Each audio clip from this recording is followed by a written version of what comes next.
안녕하세요. 전국에 있는 중학생 친구들 반갑습니다. 개념 속, 액션 속, 쏙쏙 과학의 김여정입니다. 이제 오늘 이 시간부터 선생님과 함께 할 내용은 우리 지난 시간까지 우리 여러 가지 힘에 대해서 함께 했죠. 그래서 우리 이번 내용은 여러 가지 운동입니다. 우리 힘과 운동 파트에서 이제 힘에 대해서 우리가 잘 정리했다면 오늘 이 시간 함께 할 내용은 이제 여러 가지 운동 표현, 특히 오늘 첫 시간이기 때문에 운동 표현 방법에 대해서 함께 할 거고요. 우리 속력이라든지 시간 기록계 이런 걸 보는 방법에 대해서 함께 익히는 시간 가질게요. 우리 운동하고 있다라는 게 뭐예요? 일단 가만히 있다라는 건 운동한다고 말을 안 하죠. 뭔가 움직임이 있어야 돼요. 우리 과학에서도 이 물체가 움직여 있을 때 그들의 위치를 표현합니다. 그래서 물체의 위치 표현 3요소가 있어요. 우리 위치를 나타낼 때는 어떻게 표현하냐? 일단 기준점이 있어야 돼. 어디로부터. 누군가에게 이제 알려주는 거야, 친구한테. 우리 집은 도서관으로부터. 이렇게 기준점을 잡아야죠. 어디로부터. 방향. 여기서 방향은 동서남북. 도서관으로부터 동쪽으로. 이렇게 동서남북으로 표현해주면 되고요. 거리는 200m 거리에 있다. 그래서 이렇게 위치 표현을 할 때는 기준점, 방향, 거리 요 세 가지를 다 써서 표현해야지만 완벽한 위치가 돼요. 그럼 예를 들어 이제 밑에 보면 우리 집을 소개하는 거야. 우리 집을 병원을 기준점으로 하면 우리 방위 표현 보통 동서남북 했을 때 오른쪽이 지금 동쪽이니까 병원에서 동쪽으로 몇 미터 지점에 있어? 300m 지점에 있죠. 그럼 여기서는 우리 집이라는 게 기준점이지. 그 다음 동쪽으로가 방향이고요. 300m 거리에 있다. 이게 거리죠. 완벽한 위치 표현이 되겠네. 다음은 우리 집을 학교로부터 봤을 때는 서쪽으로 있죠. 그래서 서쪽으로 몇 미터? 200m 거리에 있네. 여기서 우리 집은 학교로부터, 선생님 아까 우리 집이 기준점이 아니라 병원이 기준점이었어. 학교로부터 서쪽 방향, 그 다음 200m 거리에 있다. 역시 우리 위치 표현에 3요소를 써서 완벽하게 표현해주고 있는데 여기서 이제 보시다시피 우리 집을 표현할 때 병원을 기준으로 하냐, 학교를 기준으로 하냐에 따라 표현 방법이 달라지죠. 일단 방향의 표현 방식도 달라지고 거리의 표현 방법도 달라진다고. 기준점은 정확히 나름이니까. 그래서 우리 같은 위치라도 기준점이 달라지면 우리 방향, 거리가 달라지면서 위치 표현 방법이 조금 달라진다라는 거 우리 기억해 주시면 되겠고요. 다음 이제 본격적으로 우리가 운동하는 물질을 표현해 볼 건데 우리 어떤 물체가 운동한다라면 얼마나 빠르게 운동하니? 느리게 운동하니? 우리 빠르기를 보통 비교하죠. 우리 물체의 빠르기를 일컬어서 뭐라 한다? 속력이라고 부릅니다. 그래서 우리 속력에 대해서 함께 할 건데 우리 속력은 여기서 잠깐 선생님이 표현해 볼게요. 수학 시간 아니야. 지금 과학 시간이야. 이렇게 마우스 거꾸로 뒤집은 거 이렇게 표현, 딱정벌레 같이 생긴 거 이거 표현해서 여기서 속, 시 표현을 하겠습니다. 우리 보통 속력이라는 걸 구할 때 어떻게 나타내요? 속력은 시간분의 거리값으로 나타낼 수 있겠죠. 자, 문제에서 거리를 물어보네. 그러면 거리는 속력 곱하기 시간으로. 그 다음 시간을 물어보네. 그러면 시간은 속력분의 거리로 이렇게 표현할 수 있겠다고. 그래서 이게 이제 좀 잘 기억해야 될 내용인데 여기서 일단 속력을 그러면 단위는 어떤 단위를 쓰냐? 굳이 외울 필요 없어요. 보세요. 속력이 시간분의 거리이기 때문에 시간의 단위와 거리의 단위를 그대로 표현해주면 된다고요. 시간이 지금 분모에 있고 거리가 분자에 있지? 그럼 시간의 단위로 난 초를 써줄 거야. 우리 초가 영어로 뭐예요? 우리 세컨드의 세크. 그 다음 나는 아니야. 나는 시간 아워로 표현해 줄 거야. 그러면 아워로 집어넣어 주면 되겠고요. 그 다음 거리. 그러니까 초에 대한 거리 단위는 미터를 써주는 게 좋아. 같이 세트로. 그래서 이걸 그대로 하면은 거리의 단위 미터에 시간의 단위 우리 세크. 요거를 과학에서 단위로 표현할 때는 어떻게 해요? 미터. 우리 분수 표현 살짝 기울여서 퍼라고 읽죠. 미터 퍼 세컨드, 미터 퍼 세크 이렇게 표현해 준다. 그래서 미터 퍼 세크, 그 다음 아워에 대한 거는 킬로미터 퍼 아워. 그래서 요거는 초속이라고 부르죠. 미터 퍼 세크. 그 다음 킬로미터 퍼 아워를 시속이라고 표현해요. 그래서 속력의 가장 대표적인 단위입니다. 물론 미터 퍼 꼭 우리 세크가 아니라 여기 미니 와도 돼. 분이 와도 되고. 그 다음 킬로미터 퍼 세크가 와도 상관없어. 하지만 가장 많이 쓰이는 단위가 두 가지 단위다라는 거 기억해 주시고요. 그 다음 여기에서 그러면 우리가 속력이라는 건 속력은 우리 뭐다? 물체의 빠르기다. 얼마나 물체가 빠르냐 이거야. 그러면 우리 철수와 영희가 우리 쉽게 표현 철수와 영희가 달리기를 해요. 그런데 똑같이 1분 동안 몇 미터를 달렸냐 했을 때 1분 동안 50m 달린 거랑 100m 달린 거랑 근데 누가 더 빠른 거예요? 100m 달린 사람이 빠른 거지. 그럼 같은 시간이라면 이동 거리가 클수록 속력이 빠르다라고 표현해 줄 수 있겠고 또 반대로 100m 달리기를 하는데 영희는 100m 20초에 달렸는데 철수는 14초야. 그러면 누가 빠른 거야? 철수죠. 즉 같은 거리라면 시간이 짧을수록 그래서 속력이란 개념 속에는 항상 시간과 거리를 같이 표현해 줘야 되고 그래서 단위 시간 여기서 단위 시간이라고 일컫는 것은 뭐 1초가 될 수도 있겠고요.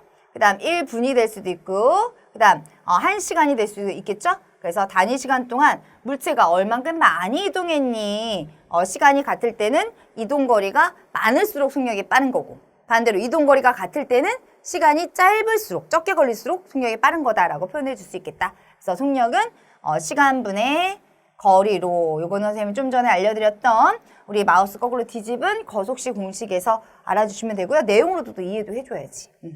다음 평균 속력은 뭐냐면 이런 거야. 내가 서울에서 부산까지 한 430km 되나?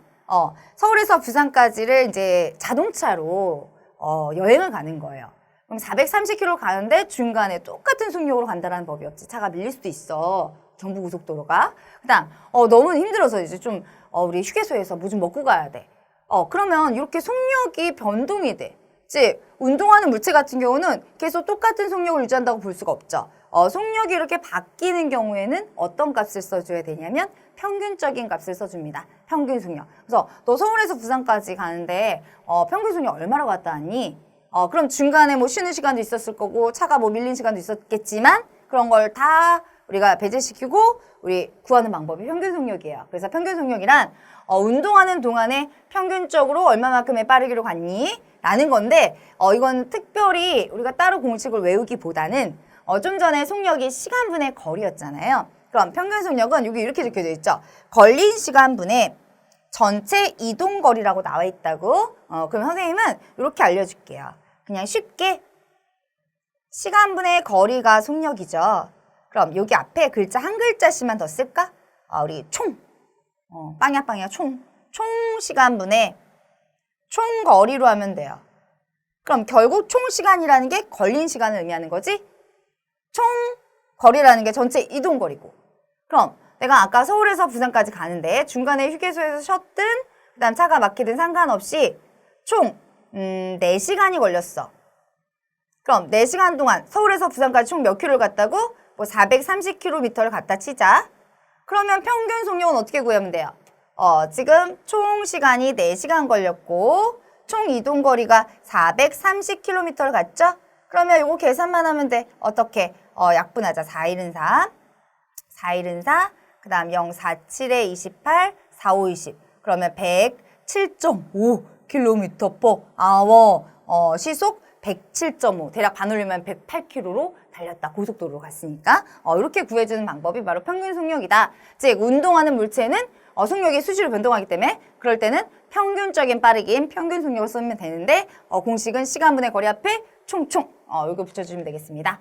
다음 그럼 미터 퍼 세컨드와 킬로미터 퍼 아워의 단위에 대해서 선생님과 같이 할 건데 우리 미터 퍼 세컨드는 일단 초속 1초 동안 몇 미터 갔니? 그 뜻이죠. 반면에 킬로미터 퍼 아워를 우리가 시속이라고 한다. 보통 1시간 동안 몇 킬로를 갔니? 라는 표현을 씁니다. 다음 우리 단위 환산. 보통 우리 학교 수행평가나 시험에 나왔을 때 여러 물체를 나와요. 여러 물체, 뭐 A, B, C, D로 나올 수도 있고요. 아니면 기차, 자동차, 사람, 비행기 뭐 이렇게 나올 때도 있어. 이들의 속력이 나오고 비교하는 거야. 누구의 속력이 제일 빠른지. 뭐 순서대로 나열해보자. 뭐 누구의 속력이 제일 빠른 걸 골라보자. 그런데 단위가 제각기 달라. 그럼 어떻게 해야 돼? 우리 속력을 비교할 때 단위가 다르면 한눈에 비교하기가 힘들어요. 그죠? 이럴 때는 통일을 해야 돼. 단위 통일. 그래서 단위를 같게 하는 이게 단위 통일이야. 그럼 단위를 갖게 하는 방법을 알아야 돼. 그래서 요거는 물론 잘 알고 있으리라 생각 들지만 선생님이 좀 정리를 해봤어요. 단위 환산하는 방법. 우리 거리의 단위는 보통 센티미터라는 단위, 미터라는 단위, 킬로미터라는 단위가 가장 보편적인 단위죠. 그럼 1km가 나왔을 때는 1000m. 우리 킬로라는 거 10의 3승 1000이니까. 그 다음 1cm는 여기 0.01m. 아니면 이렇게 해도 우리가 알고 있으면 조금 편해죠. 1m는 몇 cm냐? 100cm죠. 그럼 센티미터가 미터로 바뀔 때는 앞으로 공 2칸 가서 0.01m가 된 거고. 다음 시간의 단위는 우리 세컨드 초, 미닛 분, 아워 시 이런 단위가 있고요. 그럼 우리 1시간을 초로 바꿔볼 때 우리 1시간이 보통 몇 분이에요? 60분이죠. 이거 모르는 친구들은 없을 거야. 그 다음 1분은 몇 초지? 60초잖아. 그럼 여기에 60에 1분 60초를 바꿔 분을 초로. 그럼 어떻게 돼요? 60 곱하기 60이니까 66에 36, 3600초가 되죠. 이렇게 단위를 환산하는 걸 머릿속에 딱 갖고 있다가 우리 ABCD의 단위가 제각기 달라. 그럼 어떤 단위로 통일해 주는 게 편하냐면요. 미터 퍼 세크.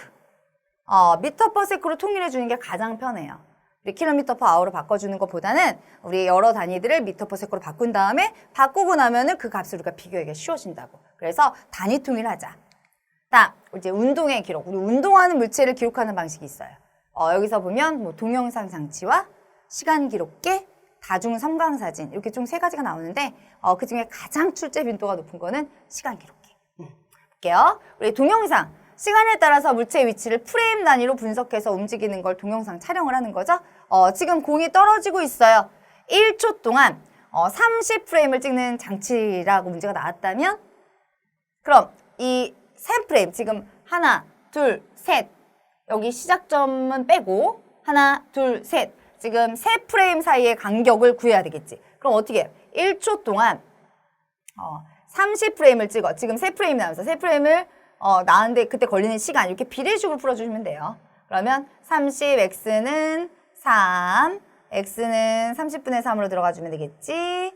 그럼 이거 계산하면 10분의 1이니까 0.1초. 3프레임을 찍는데 0.1초가 걸렸어. 즉 여기 떨어뜨려서 여기까지 오는데 0.1초. 거리를 봤더니 45cm네?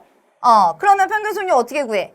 우리 평균 속력 구하는 방법 좀 전에 선생님이 알려드렸어요. 우리 총 시간분의 앞에 총자만 붙이라고 그랬지, 속력에서. 총거리. 그럼 지금 이동한 총 시간 0.1초 동안 총거리 45cm죠. 그러면 얘는 초고 얘는 센티미터니까 선생님 센티미터를 미터로 바꿔볼까요? 1m가 100cm죠? 그러면 이쪽으로 와서 우리 앞으로 2칸 가면 0.45m고 얘가 0.1초. 분자 분모에 10씩 곱하면 1분의 4.5가 돼요. 그러면 그대로 단위로 써주면 어떻게 돼요? 4.5 미터 퍼 세컨드의 속력으로 지금 떨어지고 있다라고 이렇게 계산해 주시면 되겠고요. 다음 가장 출제 빈도가 높은 게 선생님이 시간 기록계라고 그랬지. 우리 시간 기록계랑 다중 섬광사진에 대해서 선생님과 함께 할 건데 시간 기록계는 여기 보이죠? 요 기계, 요거예요. 즉 점을 찍어. 이 점을 타점이라고 부르는데 이 점을 찍는 원리는 똑같은 시간 간격으로 점을 다다다다다 찍습니다.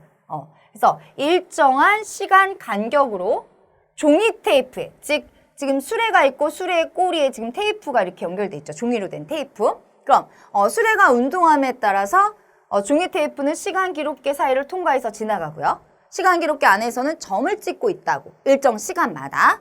그럼 지금 이 수레가 오른쪽으로 이렇게 이동하고 있어. 그럼 처음부터 종이 테이프가 이렇게 길진 않았겠죠. 처음에는 수레가 여기 시간 기록계 부분을 통과되는 시점부터 시작해서 점점 오른쪽으로 감에 따라서 점이 딱 찍혀요. 그리고 수레가 이동해 가면은 이 종이 테이프도 따라가지. 그럼 수레가 지금 오른쪽으로 이동함에 따라서 점은 어느 쪽으로 찍혀가기 시작하냐? 제일 먼저 찍힌 점은 수레 바로 뒤에 붙어져 있는 이 점이에요. 그 다음은 얘가 감에 따라서 이렇게, 즉 수레의 운동 방향의 반대쪽으로 점이 찍힌다고. 왜? 시간 기록계는 가만히 있어.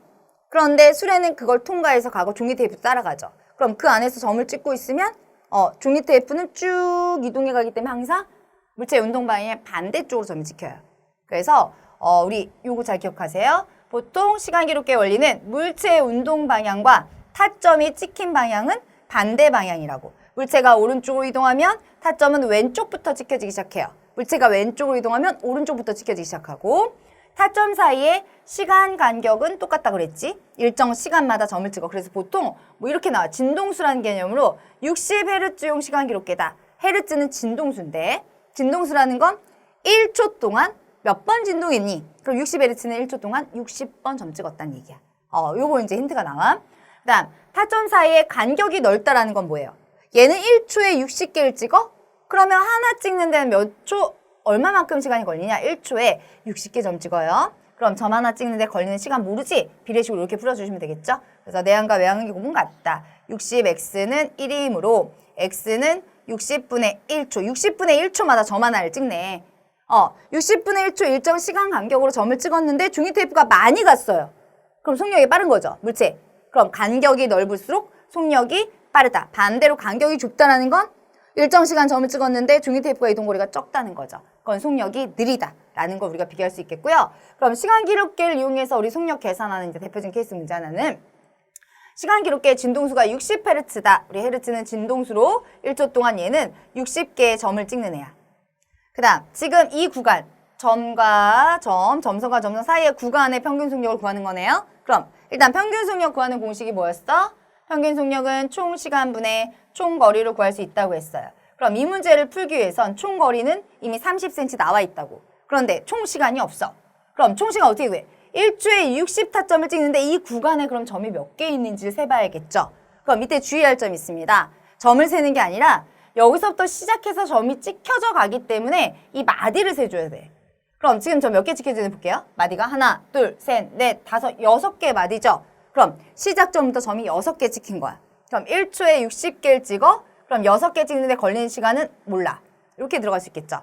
그래서 비례식 풀어주시면 60x는 6, x는 60분의 6이니까 계산하면 10분의 1, 0.1초예요. 점 6개 찍는데. 그럼 총 시간 0.1초 동안 총 이동거리 30cm죠. 지금 얘는 초고 얘는 센티미터예요. 그러면 미터로 센티미터를 바꾸면 0.3m죠. 그럼 0.3m 가는데 0.1초 걸렸어? 그러면 10씩 곱하면 1분의 3. 결국 이 물체의 속력은 3m/s다 라고 표현해 줄 수 있겠습니다. 다음, 이 다중성 강사지는 비슷하면서 약간 차이점이 있어요. 즉 얘는 일정 시간마다 빛, 광이죠. 빛을 쐬서 물체의 운동을 촬영을 하는 거야.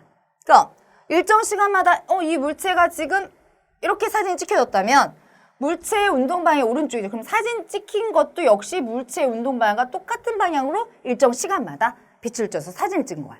그럼 시간 기록계랑 반대지. 시간 기록계는 물체의 운동 방향의 반대쪽으로 점이 찍혀진다면 다중 삼각 사진은 물체가 운동한 그 방향으로 우리 사진을 찍은 거죠. 그거와의 차이점일 뿐이고 나머지는 동일해요. 자, 운동 방향과 물체가 찍힌 방향은 똑같다. 다음, 물체와 물체 사이의 시간 간격은 역시 동일한 시간 간격으로 사진을 찍은 거. 다음, 물체 사이의 간격이 넓어? 그럼 같은 시간 동안 많은 거리를 갔다는 거기 때문에 속력이 빠르고, 간격이 좁아? 그러면 같은 시간 동안 조금 갔다니까, 이동거리가 적다는 거니까 속력이 느리다. 이렇게 볼 수 있겠고요. 역시 다중성각 사진을 이용한 속력 계산하는 방법이에요. 평균 속력을 구하라고 나오죠. A 지점부터 B 지점까지. 지금 0.1초마다 사진을 찍었네. 그럼 총 시간분의 총 거리로 구하는 게 평균 속력이라고 말했으니까 여기서 총 시간이라고 하면 총 몇 초까지? 0.4초죠? 0.1초마다 사진 찍었으니까 마디가 총 4마디니까 0.1 곱하기 4에서 0.4초 동안 총 거리 40cm를 갔어요. 그러면 0.4초분의 40cm로 바꾸면 0.4m. 분자 분모에 10씩 곱하면 어떻게 돼요? 1이네. 1m/s의 속력으로 이 물체는 움직이고 있었다라고 보시면 되겠습니다. 오늘 여기까지 해서 선생님과 함께 우리 운동의 표현, 우리 첫 시간, 또 시간 기록계, 다중성강 사진, 동영상까지 함께 했는데 사실 시간 기록계 출제 빈도 거의 80% 이상입니다. 잘 기억해 두시고요. 오늘 수업 내용 잘 복습하세요. 오늘 고생하셨습니다. 다음 시간에 뵙겠습니다.